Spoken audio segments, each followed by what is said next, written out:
November, Lung Cancer Awareness Month. Right now, the American Lung Association using some recent data to bring attention to lung health. It's the deadliest cancer in American men and women, and one of the most common cancers in the world.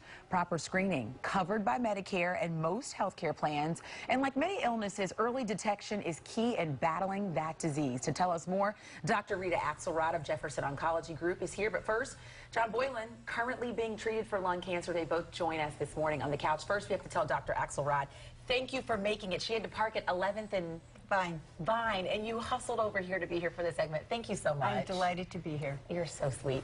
John. Yes, good morning. Good morning to you. 2013, you get in a car accident. Yes. You break your sternum. Sternum and several ribs. And what happens next? They took me to the hospital, did x-rays, nothing really showed up. I kept having this burning sensation in my chest, and I kept complaining about it, so they sent me back for more x-rays, and then several weeks later, they did a scan, a PET scan and a CAT scan, and they discovered that I had a fractured sternum, broken ribs, and a mass in my left lung in the lower lobe. By the time the accident was August, the diagnosis was in October, and the surgery was in November. And luckily, I had Dr. Axelrod and the team at Jefferson. As crazy as this sounds, that car accident could have saved your life. Yeah, absolutely.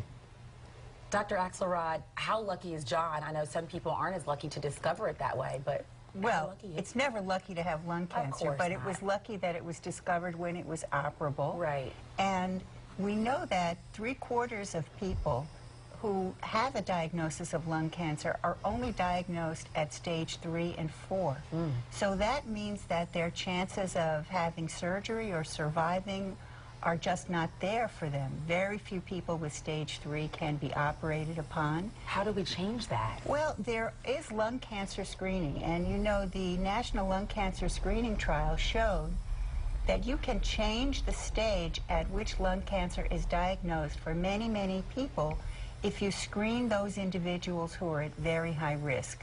And now the Centers for Medicaid and Medicare Services mandate paying for it. It's mandated by the U.S. Preventive Services Task Force.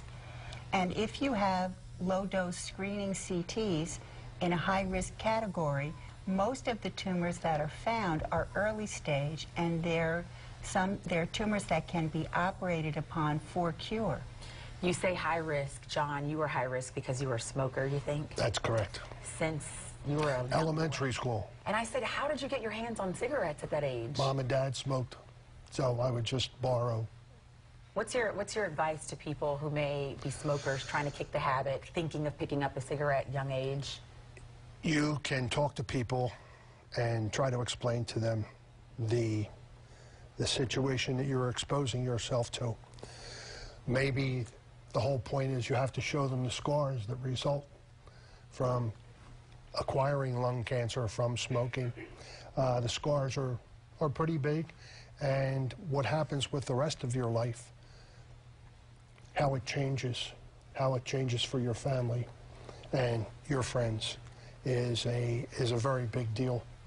And the more people know about it, and the more people who are helped, especially going through cancer treatment and stuff like that, a lot of people need people to discuss with their families what's going on, because a lot of times they don't understand it. I gotcha. Luckily, Dr. Axelrod, my one angel, and my wife over there is my other angel, they used to speak to one another about what was going on with me. All right. Thank you so much for sharing your story. Thank you for being here. We appreciate you both.